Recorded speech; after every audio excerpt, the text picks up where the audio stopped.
ఇక పశ్చిమ గోదావరి జిల్లా కాళ్లలో పంట కాలువ గట్ల ఆక్రమణలను ఏపీ డిప్యూటీ స్పీకర్ రఘురామకృష్ణంరాజు పరిశీలించారు. ఎల్ఎన్పురం నుంచి మాలవాని తిప్ప వరకు సుమారు 6 కిలోమీటర్ల మేర పంట కాలువ గట్టు ఆక్రమణలను పరిశీలించిన ఆయన వాటిని తొలగించాలని అధికారులను ఆదేశించారు.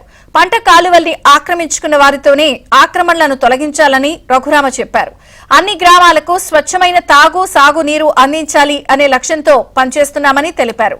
ఇందుకోసం ఎన్ని ఆక్రమణలైనా తొలగిస్తామని రఘురామకృష్ణంరాజు చెప్పారు. మొత్తం రోడ్డు పోయాలి.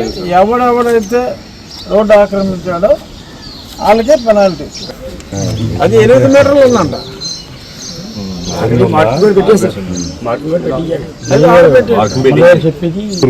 మంచి దాంట్లో వదలడానికి వీల్లేదు. లేదు అంటే అది ₹1 కోటి 50 లక్షలైనా ఈ పొలం వాళ్ళందరూ వాళ్ళకు 10,000 వేసుకుంటారు, 20,000 వేసుకుంటారు. పైప్ లైన్ వేసి మంచి నీళ్ళకి పైప్ లైన్ వేసి ఇవ్వాలి.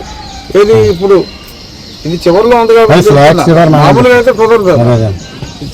సపోజ్ ఇది ఇక్కడికి 5 కిలోమీటర్ల ముందు అక్కడ మంచినీళ్ళు తాగుతున్నారు, వాళ్ళకి అసలు డ్రైన్ లేదనుకోండి. మంచినీళ్ళు ఎక్కడైతే సోర్స్ ఉందో అక్కడి నుంచి పైప్ లైన్ వేసి ఈ పొలం వాళ్ళందరూ వేస్తే కుదురుతుంది. లేదంటే పొలం మూసేస్తాం. తాగునీరు ఫస్ట్ ప్రయారిటీ.